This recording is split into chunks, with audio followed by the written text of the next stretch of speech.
my money, take a leap. I'ma take a flight, bring it back for the cheap. Cause nothing shaking here but the leaves in the trees. Got a bitch in the jungle smashing leaves with her feet. Just to stay up, poke her leaves in her teeth. And she chew it like it's gone, gotta see it to believe. But a week of what we weave when we learn to deceive. And the apple don't ever fall far from the tree. Fixing up a key with my rerun machine. If you need me to cook it, I'ma whip it up free. All the checkers know me, used to keep their ID in the outside code, but the boy got heat. Trailer Taylor jumping out the freight like Pete. This ain't a mistake, all my bricks cost a fee. I-20 Gucci man, bitch get out the way. I go looter with the bows, I can throw them from the bay.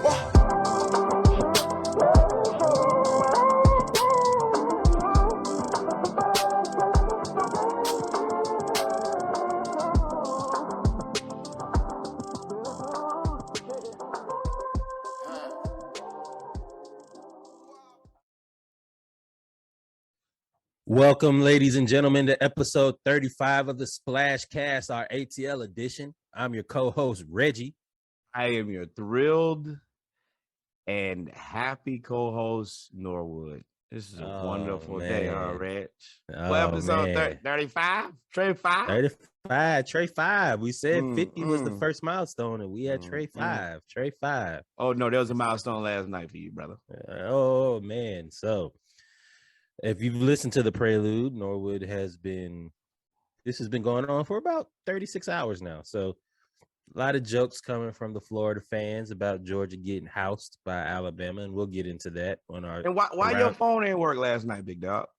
I called you straight my to phone voicemail. My phone rang. It's probably busy from literally every Florida fan that I did not know existed calling me. Letting me know that Georgia choked again, and I had nothing to say except for they did it. Again. They did it. So Georgia choked, and I found out that my brother-in-law is a Florida fan. He's from Durham, North Carolina. He's one of those UNC fan. He's one of them. He's a Duke basketball fan, a Steelers football fan, a Lakers basketball fan.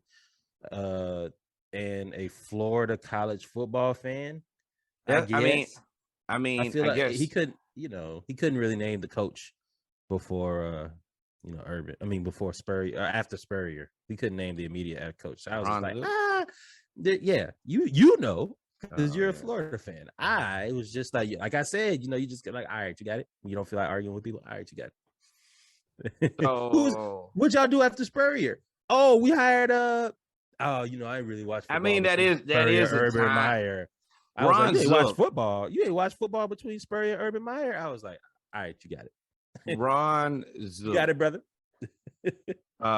Zook is a very forgettable human. Like, if it wasn't just a terrible time for me, then I would definitely have tried to forget that time. Like Jim McElwain, I constantly try to forget when he used to coach Florida. And Will Muschamp. All of these guys, I want to forget every moment of every part of their career. Well, minus Muschamp, that one game versus Louisville. Outside of that, forget it all. Well, Hey, Dan Mullen, you had a pretty good season. We'll get to what's going on down there in Florida with all these coaching changes as we get to we talked about it briefly last week, but there's more coaching changes as we get to our Around the League edition, episode 35. But for this ATL edition, now that you've got this first round of jokes off your chest, let's get into the Braves. Oh yeah, yes. Let's get into the Braves. This is the only one of your teams didn't lose this week, so because they did not play. So and the Braves are pissing me off because y'all acting like y'all trying to lose the offseason. They are. They doing their damnedest to lose the offseason, boy. It's been a rough week for you, boy. Yeah, but before we get into the Braves, I just want to do this weekly reminder that the Atlanta Braves are the national champions. World Series champions. Just want to let y'all know. So when y'all have all these jokes about the G and the Falcons, I listen. I take jokes from friends. People I don't know, you can have all the jokes. Just know that you better have all your stuff intact because I'm coming right back at you. So Reggie is saucy today. He is not happy about them UGA dogs getting put outside like that, boy. Y'all just let but we're not getting put outside. We still in the college football playoffs. That tire rolled on your ass last night, boy. Boy, no brakes, all gas. So, but with the Braves, Freddie Freeman starting to get uncomfortable. We thought it was a foregone conclusion. We thought, hey, we just won a World Series. He was National League MVP last year. When we blew it against the Dodgers, he came back, started off slow, carried the team after everybody got hurt, went to the playoffs, had a stellar playoffs, never stopped believing, never complained about a check. Great thing to do would be to you reward players like that. Yes. You reward players that do the right thing. Allegedly. And there shouldn't be a negotiation. There should be no negotiation. Hey, Freddie, thank you for your entire career of being here in Atlanta. What should we pay you to thank you? That should be the question. Now, I would say he was here through the ups and downs, but he was just here through the downs. His whole career was a down until we made it started making it to the playoffs. And Are you down? Are you down? Are you all the way down? I don't understand. It makes no sense to me. And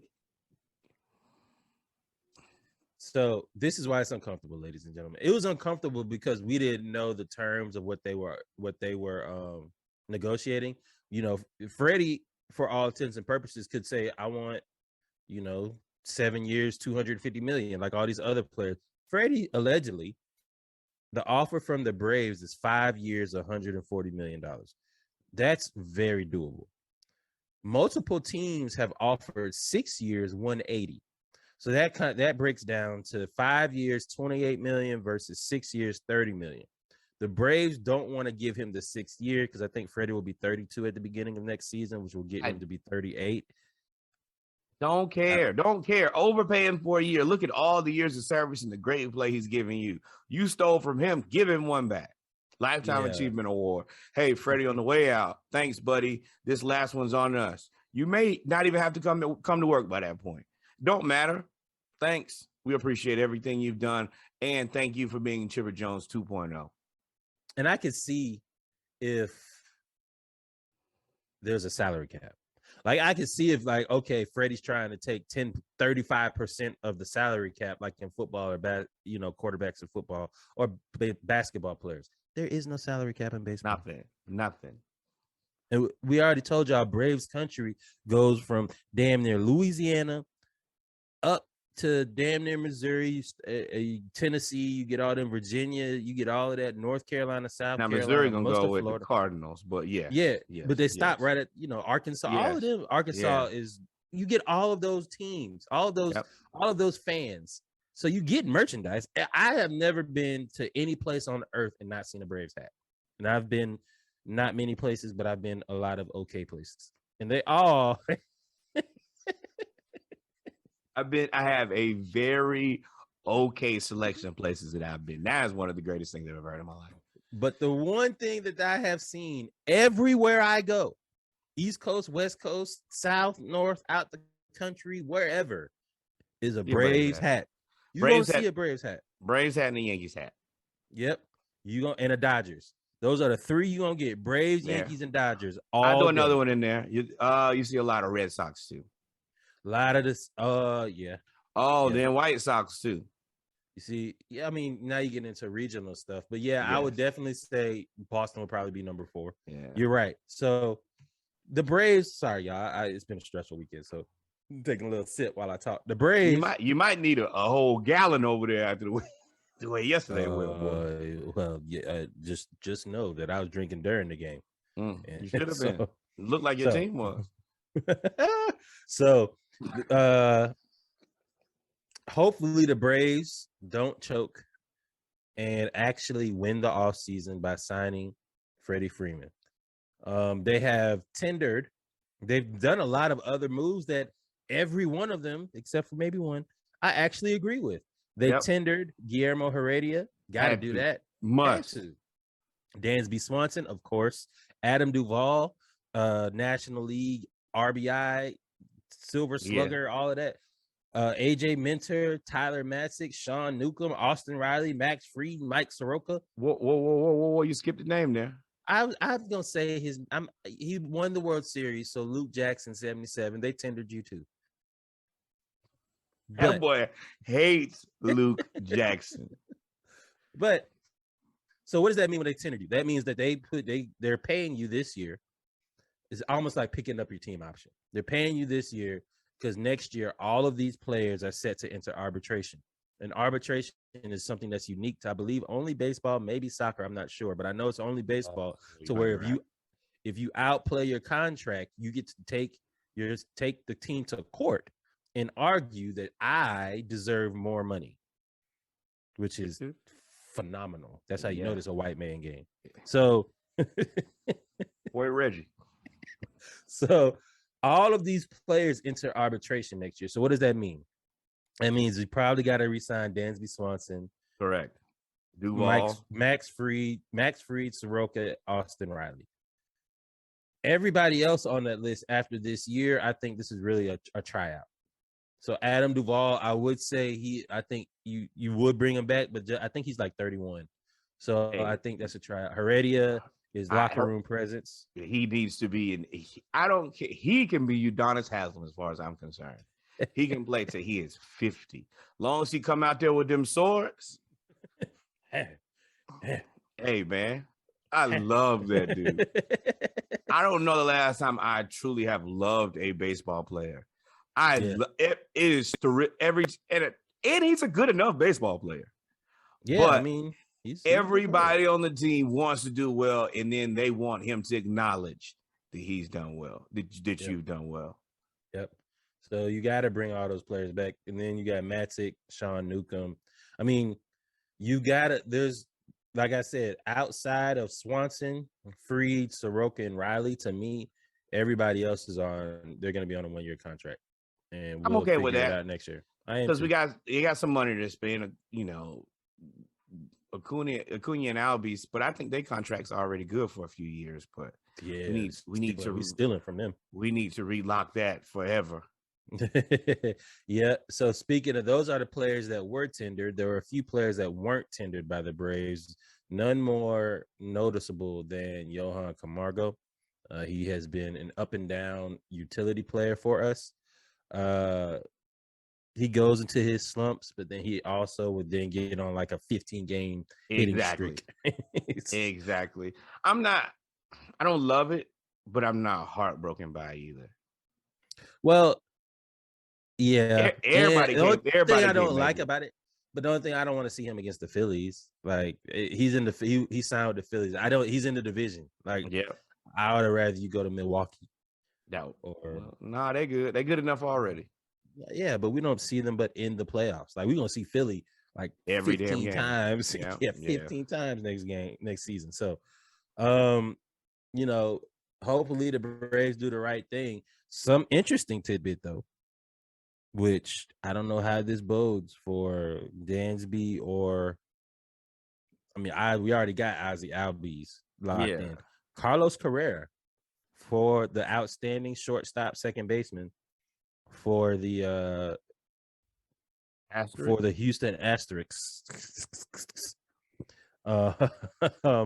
He actually is a free agent, and he is like a top 5 free agent along with Freddie Freeman. So the Braves have actually checked in on him. What does that mean? That means, to me, that looks like either we gonna try to sign him or we gonna bring back Dansby Swanson. And either like, that's a good problem to have. There are teams who have way bigger issues. I like our team. We champs. I don't really. Mess with nothing. I don't. You know how I feel. I want to leave. I want to leave the juju intact. But it also scares me because if you do the same thing, it's going to be a different season next season. You're going to need to make some changes so you can stay ahead of the curve. Especially with Carlos Carrera, because teams in our division have been proven that they are willing to spend money. Yes. I mean, the Phillies winning. I mean, Phillies winning got Bryce Harper from the Nationals. Like, and the Mets just signed, what's his name? We talked about Max Scherzer. Scherzer to go with Jacob deGrom. And I was like, golly, man, they got a mean little 3-piece. And they be spending big, but you know how I feel about those big ass contracts. It's when you start getting, they're always the poison pill every time because the expectation is always way up here, and you never see the return on investment. Never, except for like, nope, not even your boy out there, Trout. He's hurt. You know, they paid him all that money and he got hurt. Yeah. I mean, he is one of the best. He won like 2 MVPs. Yeah. Now he's one of the best baseball players of all time. But I mean, just wasting away another Julio Jones of baseball. out there. It was Anaheim. Are they Anaheim? What? Sometimes Los Angeles. Sometimes. At one point, there was Anaheim. At one point, there was Los Angeles. At one point, they were the Angels of Anaheim and Los Angeles at the same time. They had some long, stupid ass name, and I was like, "This makes no sense." Need the Angels in the outfield. That's what they need because they are trash, and nobody watches those games. I'm not watching. Not even on the West Coast. No, but you know, so the Braves. Sorry as hell. The Braves have an interesting rest of the offseason. We are now getting at the turn of the calendar year, which now means probably like a month or two, pitchers and catchers will report, all of that stuff. So we'll really start to probably hear some news around Freddie Freeman here in the next month. Hopefully good news. Hopefully we start the season how we ended it. I would like to make another run at this thing. And pay Freddie, man. Damn. Like, we don't have enough nice things to not pay for the one damn thing that we got. We can't. We don't have enough nice things that we just got rid of the curse. Exactly. Everything in this bitch is from IKEA. Dog, pay for a nice sofa, big dog. That's all you gotta do. Everything else in here, you fucking built yourself. Oh man, with that being said, ladies and gentlemen, we're now going to get into our middle child segment. Our Atlanta Falcons. Well, they didn't disappoint me this week. You predicted that. Yes. Well, if you prepare for them to be bad, then you can't be just, it's a rough week. Damn, man. The sad cast. Yep. Nah, definitely sad for you.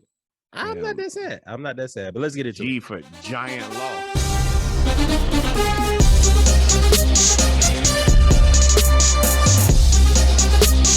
Welcome back, ladies and gentlemen, to the ATL edition of episode 35 of the Splash Cast, where we are now going to get into our Falcons segment.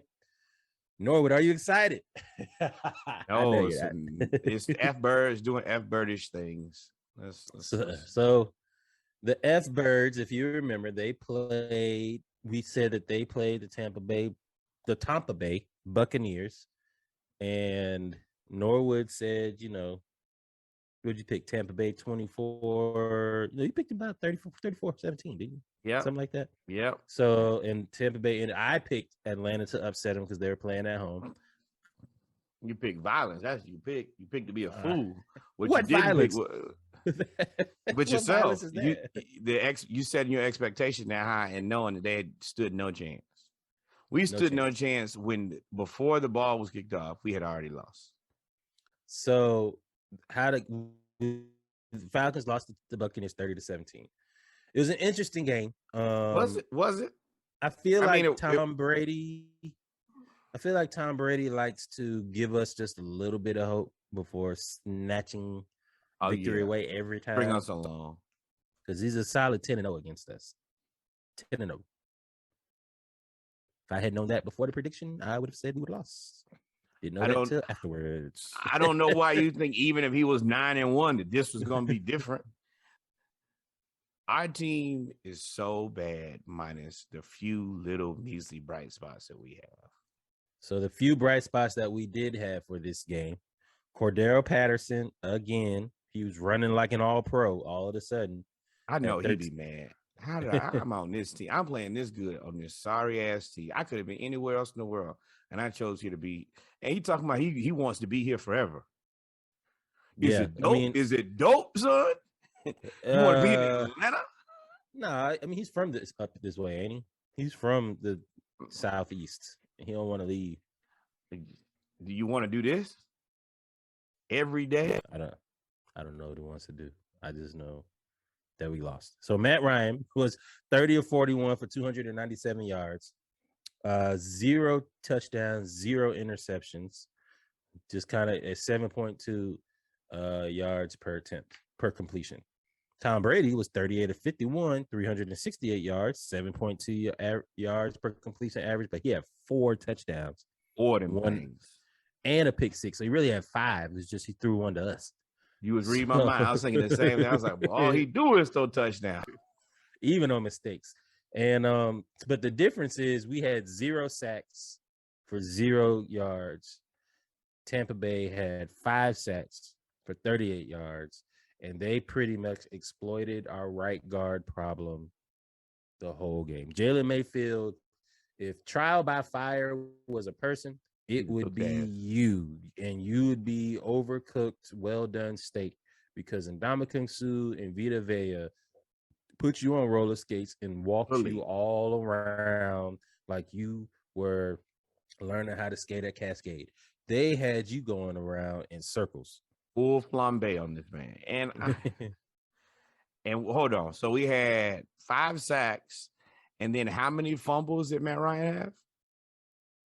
I think he recovered both of them. 3 fumbles, 0 lost, 2 recovered, one recovered, 2 recovered by him, 1 recovered by Avery Williams. Gonna go ahead and ask why Avery Williams was in the game on offense, but no, I don't know. And then Russell Gage had a fumble to recover one as well. So we actually, as a team, had 5 fumbles. We lost 1 and recovered 4. 5 fumbles in one game. How you expect to win 5 sacks, 5 fumbles? They dominated us, man. Devin White was everywhere. He had 10 tackles total. And Ndamukong Suh and Vita Vea had 2 sacks apiece. Your boy Lucan had 15 tackles. Yeah. For the Falcons, there were some bright spots. I'm glad you getting into it. Foye Lucan, 15 tackles. He was everywhere. Deion Jones played pretty well too. He actually dropped a pick 6, but it is what it is. There was one person that didn't have a lot of 2 players that didn't have a lot of stats, but they just kept showing up on the film everywhere for the defense.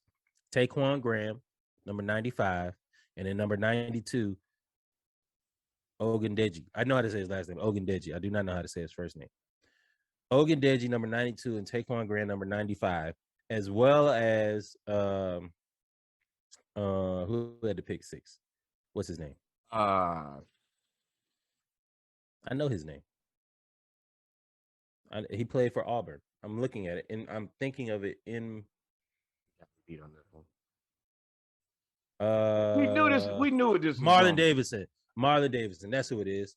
We knew what this was going to be. I was not going to get excited. I knew that, and I will say that we didn't play that bad of a first half. First half, we stuck around for as long as we could. Now, 30-17. In hindsight, if you really compare the rosters, Tampa should have beat us by like 30 points. Their roster is so much better than ours. It shouldn't have been a 13-point game. Chris Godwin had 15 catches for 143 yards. Let me tell y'all one person that I know will not be back on the team next year. His number is number 22 for the Falcons. His name is Fabian Moreau. They don't even throw the ball to the right side of the field. They just throw to him exclusively. Wherever he's guarding, that's who they throw the ball to. Hey, that's who we going to right there. The hole in the defense. This is what happened. When Fabian Moreau, his prime objective was to guard Chris Godwin, 15 catches, 143 yards. And his next prime objective was Mike Evans, 7 catches, 99 yards. Dumped out. And you know what that tape is going to be like? Damn, son, you got whooped again. So, we don't really have anybody on our team other than Matt Ryan and Cordero Patterson on offense. And Kyle Pitts when he's not being triple teamed. Oh, Kyle Pitts. So Kyle Pitts, this is how good you are. You're really good. And I think you impressed a lot of people in a short amount of time, especially that Miami game when you had all them one-handed catches and had 2 10-catch, 150 yards, whatever in a game. Because ever since then, and when Calvin Ridley, stepped away, they just decided, okay, you're gonna have to beat us with Russell Gage and Kadri Allison. And I can't blame nobody. Afraid? Yes, that's a good game plan. I think that's smart. And Pitts is a monster. And I don't feel nearly as bad about the Justin Fields Kyle Pitts pick. Every week I feel a little bit better. If you guys respect him enough to triple team him, and Justin Fields still out there getting stomped out, I think Justin Fields isn't. He's hurt. Oh, you're right. You're right. The red rifle out there getting stomped out. And I called that. I said he was going to play just like himself. And what did he do? He threw 4 picks. I was like, boy, can you force somebody into retirement? Just like, nah, dog, you have to retire. Lamar threw 4 picks too, but we'll get into that in the around the league segment. But they lost again today too.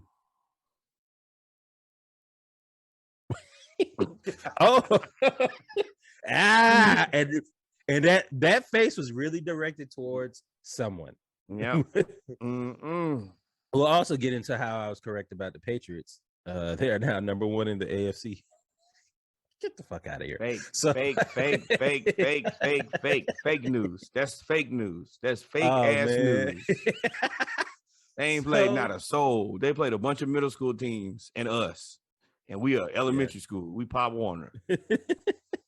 So the Falcons, the next game that we play, we actually have we play at Carolina, who just fired their offensive coordinator. We'll get into that as well. Stupidest thing you can do.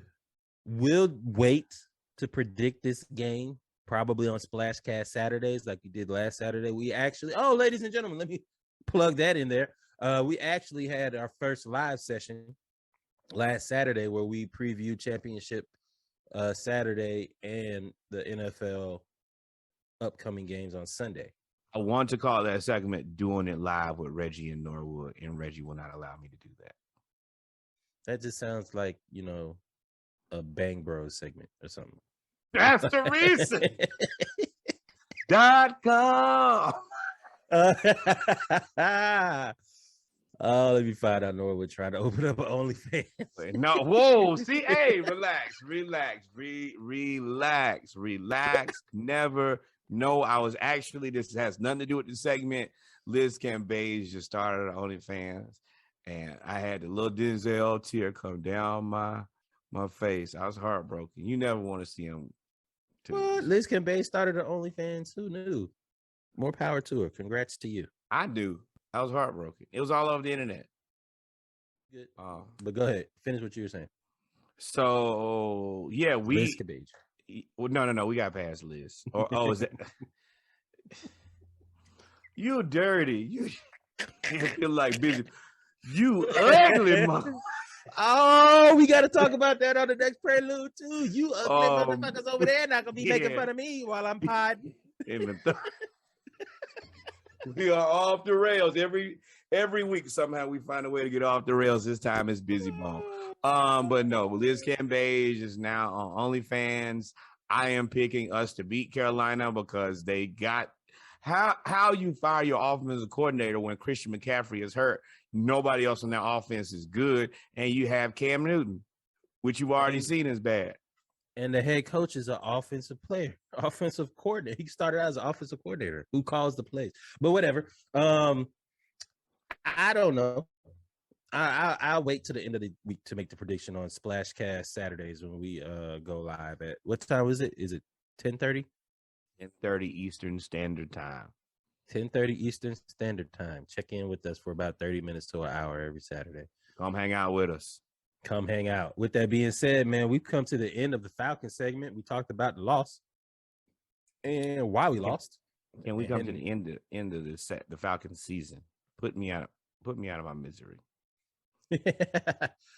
I wish, man. But with that being said, man, we've come to the end of the Falcon segment. Let's get into our youngest child segment, one of our favorite segments who they're actually acting out.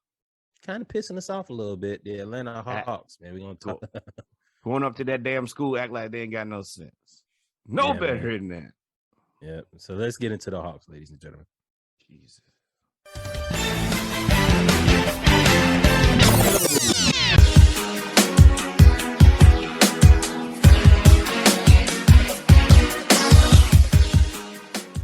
Welcome back, ladies and gentlemen, to the ATL edition of episode 35. We are now going to get into some news around the Atlanta Hawks, our Atlanta Hawks segment, where we got a couple of topics we want to talk about. We want to review last week's games as well as the beginning of this week's games, where we just finished watching the Charlotte Hornets play the Atlanta Hawks. So let's get started, man. How did we lose? But before we get that, let's talk about something good. Well, I don't know if this is good, but last week, Nate ended up entering health and safety protocol, where him and his son, where he isolated himself because was it his son that had a positive? Yes, yes, his son had the false positive test, and due to their proximity, they put them both in isolation. Sidebar. They said that Nate had to watch the game via ESPN Gamecast because he didn't have another way to watch the game. Hey, Bally Sports South, maybe y'all send Nate a login so if he's got to sit at home, he can at least watch the game from the hotel. Yeah, or not even Bally, Atlanta Hawks. How do you not have a direct feed to the game for your coach or any injured player? Yeah, somebody should have set that up in advance. Hey, y'all need to make sure Nate can watch the game. And you make that happen. I don't care what you got to do. If you got, have your mama send her a log in, Nate need to be able to watch the game. He shouldn't have to watch the game like all of us peons who don't have whatever the basketball thing is. I was about to say NBA Sunday ticket, but that's clearly not it. League pass. That's it. That's it right there. Yeah, Nate, you should probably just have one of those because I'm sure you want to watch other games. But yeah, y'all set that up for Nate, man. It's Christmas around the corner. Y'all do our guy, all right, man. Hey, Nate, I do know somebody that has Amazon Fire Sticks.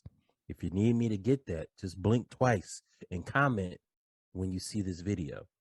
On the low, we'll get it to you.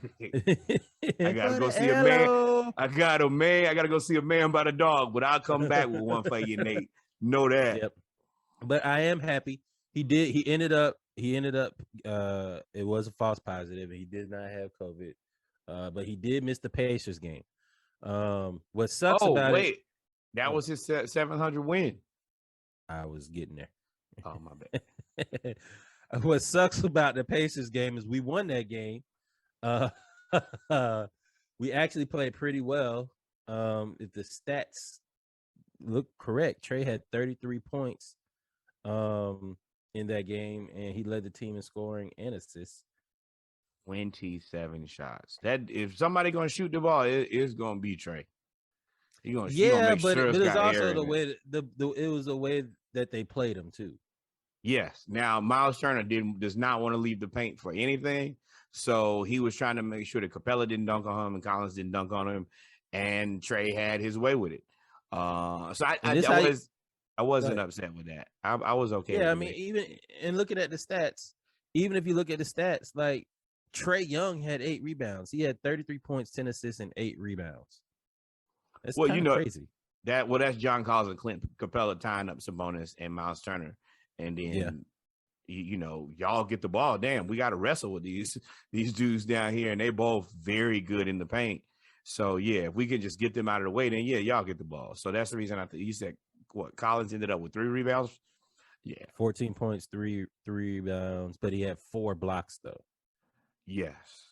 That Collins is something was a defensive force that nobody has been noticing is he is becoming a excellent backside defender. And if you lazy and you think you're just going to throw a shot up there, he is going to try to block that shot every time. And he's going to try to dunk on you. There's another murder scene today. Yeah, there was another murder scene. So Nate got his 700th win. That was kind of bittersweet of him not being there, but because he's the head coach of the basketball team, he ended up getting his 700th credit for his 700th win. So nothing greater than seeing a black man achieve something and have to do absolutely no work for it. Yep. So we in that game against the Pacers, Our depth, even though we are really injured, our depth, our bench actually played very, very well, and helped us keep them at bay most of the game. What does Nate know about Jalen Johnson where he just refuses to play this man? So in this game, he didn't even bring Jalen Johnson up. The person he brought up was Skylar Mays. Uh, as y'all know, um, my bad. As y'all know, Cam Reddish is hurt. DeAndre Hunter is hurt. Okongwu is hurt. My pride is hurt. Everybody, we've got a lot of injuries on the front for the Hawks. So getting this win against the Pacers was very, very, very important, because we then had to follow that game up with a back-to-back where we played the 76ers and the Embiid Olajuwons. And Joel Embiid and the 76ers came in, and it seems like the Hawks have to figure out and learn how to play with having a target on their back. The 76ers are going to play like this is the Eastern Conference Finals every time they play against us. And they beat us 98-96, and they held us to 9 points in the fourth quarter. But that's the thing. We were beating them the entire game. I think the last time they had a lead was like 34-35. After that, we just ran away with it and tricked it off. Did not finish the game. We only had 9 points in the fourth quarter. Trae Young ended up with 25 and 10. John Collins ended up with 18, 8, and 2. Clint Capella had 11 rebounds. And this is something that I'm going to get into with my likes and dislikes. Clint Capella got destroyed. He is getting destroyed. He got destroyed by Joel Embiid, and he is getting worse at putbacks and just missing easy shots, tricking off people's assists. And when you can't score, why do we just not go to the pick and roll, the 1-4 pick and roll, hey man, or the double pick and roll at the top of the key, instead of just shooting perimeter shots for the entire fourth quarter? I was like, we score damn near every time. We're one of the best pick and roll teams in the NBA. And what don't we do in the fourth quarter? We just damn near abandoned it. And I'm like, what are you doing, Nate? Get real stagnant in the fourth quarter. And Joel Embiid had a good game, 28 and 12. But the person who has always been torching us as of late, and he really, because the 76ers didn't have Tobias Harris. The person that has been torching us as of late that really gets them off to a hot start, we kind of contain him, is Seth Curry. We contained him in the second half, but Seth Curry came out with like 10 straight points. He ended up with 18 points and 5 assists, but he was killing us in the first quarter, and that helped them jump out to a 31-22, 31-point first quarter. Second quarter, we put the clamps on them, only allowed 13 points. Third quarter, go ahead. We got to find a way to. We used to be locked in on defense in the playoffs. Like Bogey was playing good defense, Collins was playing good defense, Capella was playing good defense, Trae was getting in the way, and ever since, it just seems like they're just not really into playing basketball right now. It's just like, oh, I guess I got to go to work today, type of thing. I don't know what that is. I don't know why they don't take these games seriously. But these are at least 2 games that we have just tricked off, blown. And it wouldn't be bad if we weren't so close in the standings right now to everybody. We're 500. Sixers are 12 and 11. Celtics are 13 and 11. Cavs 13 and 11. You know, if we could have won these 2 games, we would have been 14 and 10. That would have put us tied for 5th with the Wizards. Yep. Who are coming back down to earth, like we said. But But so we ended up losing this game. Joel Embiid jumped up and down, which was definitely a troll in the Atlanta fans. He was really excited because they did come back. We was beating them pretty much the second and third quarter. We took control of the game, and we were up by 8 going into the fourth. 9. He deserved to be excited. You came back and beat us. The team that put you out of the playoffs. I have no issue with what he did, but if you don't like it, you know what you should do? Beat him. Beat him during the game. You had to lead the whole damn game and tricked it off. Let him. I don't care if you would have pulled a Dwayne Wade, jumped up on the stanchion. I don't care. Yep. So that was the first of back-to-back losses for us. We ended up playing Charlotte this week, and I'm sorry, played Charlotte today. Yeah. And we ended up, Charlotte had 4 starters out, including LaMelo Ball. They had Scary Terry out. They had everybody out. The only people they had was Miles Bridges, PJ Tucker, Gordon Hayward. And they all just destroyed us. I'm sorry, and Kelly Oubre. Yeah. Dear Trey. See, this is where I be talking about where you have people who are trash. Why does Ish Smith have 18 points? He gave you 18 and 7. We couldn't stop Ish Smith. We couldn't stop his. Who else has ever said, I can't stop Ish Smith? You want to know what Ish Smith averages? 4 points, 2.2 assists. Trey, you let that man give you 18 and 7. How? We're missing our best on-ball defenders. Yo, he the same size, dog. He's 6 feet, 175, just like Trey. He is way more athletic than Trey. Okay, I mean, I'll give you that, but it's not like, oh man, you're getting beat by somebody who's, substantially bigger than you. You're not out there, you're taller than him. Trey's, well, I don't know if Trey really 6'1", but you're the same height, y'all the same weight. Yep. And, so you're an all-star, and he ain't no star. Yeah, and in this game, Miles Bridges played 40 of 48 minutes, had 32 points and 4 rebounds. Kelly Oubre just caught fire and had 28 points and was 6 of 10 from 3-point land.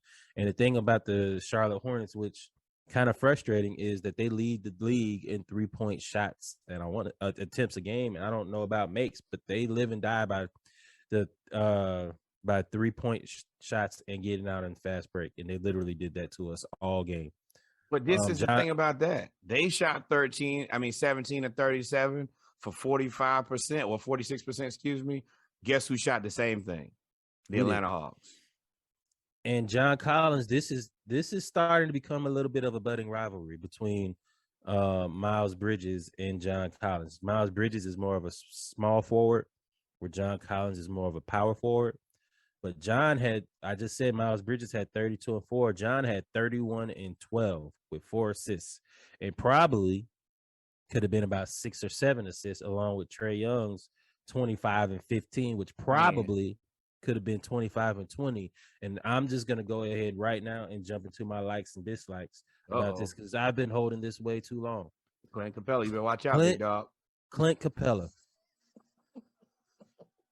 What's your number? What's Clint Capella's number? Because you fall into Luke Jackson territory. 77, 35, I think 15 is your number, something like that. Clint Capella, you 6'11" with 5-foot arms. 6'11" plus 5 feet equals 12 to me.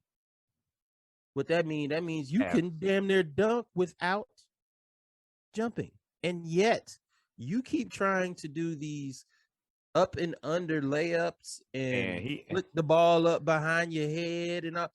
Dunk the ball or use the square. None of this is in your layup package, big dog. Now, John Collins had a little oopty scoopty today, and I was like, bro, you kind of reaching, but hey, it works, so I'm okay with it. But yeah, Clint, yours don't work. John Collins has given us evidence that it works. Clint Capella has given us none. Patrick Ewing, did you practice this? Have you ever practiced this? When? I've never seen you do that. When? That'll forever be funny. I gotta put that in. You murdered that man for the world to see. But Clint Capella, man, you are the anchor of our defense, and you are also the anchor of our rebounding. You and John. John is doing his part. I need you, Clint, to be able to hit bunnies, as we call them, layups or whatever. You can't keep getting and stop bringing the ball down. You're the tallest thing out there. They ain't have no center today. No. Not one. No. You should never bring the ball below your head. Is Plumlee still on this team, or he just don't play? No, I think he got traded. Yeah, he got traded. Oh, you're right. They don't have any center. He's with Detroit, I think. So, yeah. But yeah, like Nate, you got to Clint, Nate, somebody got to do something now. And Kongwu, please fix this. Yeah, because also in this game that was even more alarming in the last 2 losses that we've had. Really not about the 76ers, but definitely this one. We allowed 30 points every quarter. We allowed 30 points, 38, 31, 30, 35. But this I actually kind of chalk up to Nate. Now, Capella, he has his limitations. And they were playing 5 out. They were playing small ball. So instead of, he ended up taking Collins out of the game. I mean, not Collins. He took Capella out of the game because he didn't serve a purpose. But I would have, at a certain point, you have to think to yourself. You have TLC, good player, NBA player, and you have the 20th pick who should have probably been a top 10 pick. Yeah. And we needed a guy about that size because that's about the same size as everybody on the Hornets team. Now, that's one thing about the Hornets. They may play small ball, but none of those guys are really small players. They're just not large players. Like Kelly Oubre is a big enough player. They're all 6'8". They're like the Hawks were with Joe Johnson and Josh Smith. Everybody's 6'8" to 6'10". Because I mean, yeah, like Oubre, and there was a few times where I was like Collins, like Oubre is a good defender.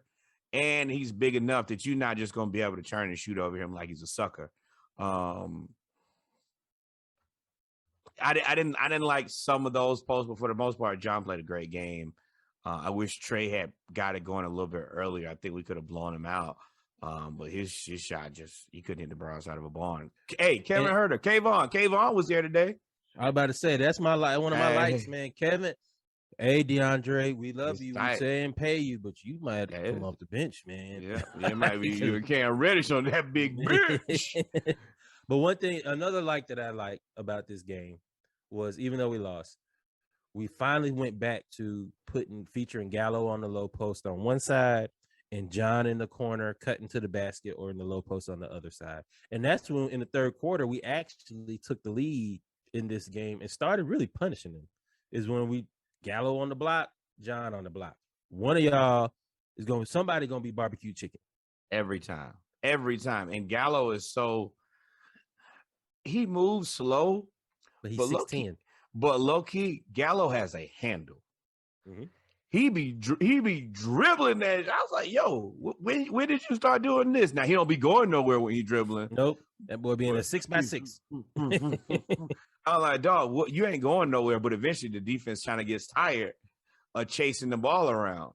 And they just standing there like, yeah. Then he's like, oh, I got him now. He just sat down. Sure, you shoot that big stupid ass shot. Go in there every time. Yeah. If he's in the paint or at the free throw line, you can count that. Yep. That's about 80% shots. So I did like that we started featuring that. But we gotta focus on defense and we gotta focus on hitting layups, Clint Capella. All of this is on you. Yes, you get a lot of rebounds. 11 is great, but 14. Yeah, 14. Okay, fine. 14. He had 6 points against a team with no center.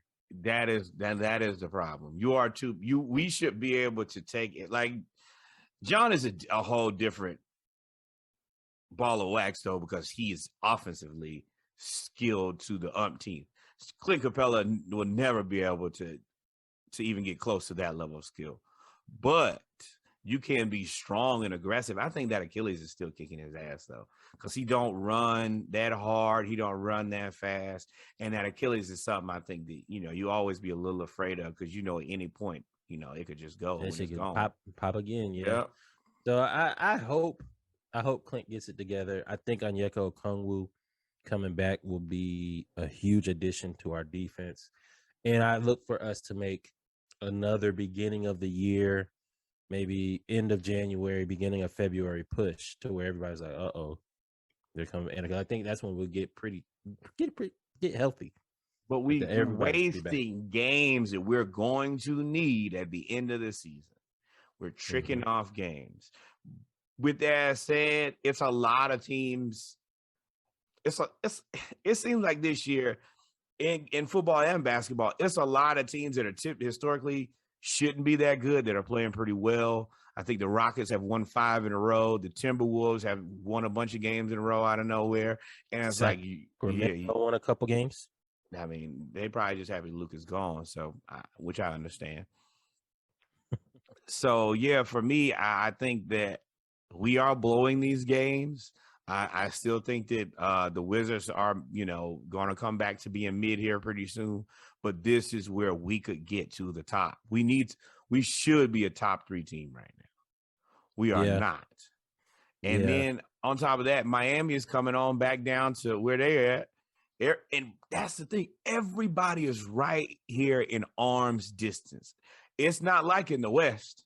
In the West, y'all just watching them boys win every night. Damn, boy. Steph out there, Stephen full speed, and the Suns is sunning and gunning. And then the Jazz, the Donovan Mitchell done came back from. And then after that, then everybody else. But this whole East is right around the same. All the way down at the bottom is the Lakers. But yeah. That's LeBron fault.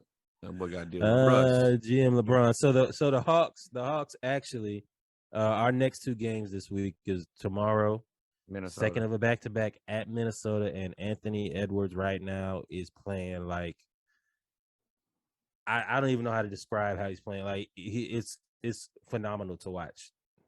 He's had like 35 or more points in the 3 of the last 5 games or something crazy like that.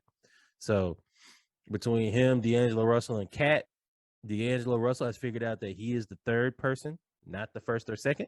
No, and he be so streaky. Some nights he have big stats, give you like 25 points. And then some nights, bro, you had 12 on 27 shots because he gonna shoot it no matter what. It's not like Collins, where Collins just may not shoot for a quarter or 2. No, he out there just shooting, bricking, shooting and missing. Yeah, Anthony Edwards kind of hot and cold like that too. Karl Anthony Towns is pretty consistent. But once he get hot though, and we playing them at home, they are really starting to embrace their home court advantage too. Yeah. So hopefully we can get that win because we play tomorrow, which is Monday, and then we actually don't play again until Friday. Good. Where we play at home versus the Brooklyn Nets. Good, because I feel like Trey's a little injured. I feel like everybody's a little hurt. But I saw him kind of limpy around. You know how so he actually got hurt. He hurt himself in this game, but he also was limping last game too. Yes, he was already on the injury report. But also, he's not the greatest loser. When he starts losing, he be hurt type of thing. Yeah, and another dislike while we back at it, Trey. We don't need you to be shooting from half court when the game is close. We don't need that. Who has been saying that for his entire career? Yeah, but he did it today, and I was just like, dude, like 15 seconds left on the shot clock. Like, what are you doing? They asked him about it in the interview, and he said, "What shot?" Do y'all have it in front of me so I could? Man, you shot that shit too early. Pull the Russell Westbrook, huh? Man. So we need to get one of these 2 games coming up, because if we don't and we lose both, that'll be a 4-game losing streak. Although it won't hurt as bad because everybody else is losing too. So other than the Bulls have hit another stride. They went through. How are they doing this with no sense? They just got. I don't even understand their team makeup, but somehow they do it every night. And the Cavaliers finally lost one. I don't know why they're so good. But yeah, we need whatever we can get right now, just for everybody to just stay where they at until we get our shit together. Hold the line. Just we need to stay right there until we can get this together, because we don't need to be anywhere near a play-in. Play-in should be the. Nah, not with our luck. No. But with that being said, ladies and gentlemen, we've actually come to the end of our Hawks segment, and we've actually come to the end of our Atlanta edition of episode 35 of the Splash Cast, where we talked about the Hawks, the Falcons, the Braves. Norwood brings smoke to the city when he was talking about how Georgia choked, and AB is still doing wild things in life. Should have gave it the Heimlich maneuver, and your team might choked away the SEC championship and maybe a national championship. Boy, I'm gonna tell you, if y'all lose, it's gonna be ugly, big dog. It's gonna be. And it's deserved so. It's because everything that we do doesn't matter unless you win the championship at this point. Exactly. So you have a historic choke job. So with that, here's go ahead. Take the joke. Take the joke. No, I like to see you in this level of, because you're trying to hold it together the best you can. But no, I'm actually good. I'm good. I'm good because like I told you yesterday, if we didn't have a playoff and this was the end of the season, I'd be hurt. I would be hurt. But we have a playoff with Cincinnati, and then we have to play Michigan, which is going to be a difficult game. But and you know that Harbaugh is going to do his damnedest to try to beat the SEC team. You know he's going to try to beat the SEC team. He didn't beat Ohio State. If he can beat Ohio State and beat one SEC team, that gives him like 5 more years to just keep that University of Michigan money and probably not have to win shit for the next 5 years. Yeah, you remember that season I beat Ohio State? I won the Big Ten championship. And I beat the SEC team, even though I didn't win a national championship, because they not gonna be Bama. Not especially if Bama. If Bama bring them players back from last night, boy, it is gonna be tragic for everybody involved. Well, make sure y'all check into the Around the League segment of Around the League edition of episode 35, because we'll talk about that and why Bama will not be bringing back all of those players that played last night, because their second leading receiver tore his ACL, unfortunately. So with that being said, Norwood, take us out. Yeah, so like Reggie said, this episode is out Tuesday, Splash Cash 12-pack on Wednesday, Around the League that Thursday, and then we doing Splash Cast Saturdays, 10:30 Eastern on IG Live. With that said, number 1, more Black baseball. Number 2, more Black college football coaches. Shout out to Mel Tucker. Shout out to old boy Marcus at Notre Dame. Also, more Black cowboys, more Black cowgirls. You, ladies and gentlemen, could have been anywhere else in the world. Y'all came and kicked it with me and Reggie. We are eternally grateful. And there's only one thing left to do now. What's that, Reg? Hang out. Hang out. We out of here. Adios, mi amigos. We love y'all. Appreciate all the feedback. And I see y'all jamming to my tunes now on Instagram. Shout out to the Splashcast 12-pack. Peace.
Stay awake. Here you go, I love you, mom. I'm even hustling Mother's Day. Kept me hustling Thanksgiving, stack it like a black Jew. Just know today a holiday for hustling niggas' life. I got hustling on my resume.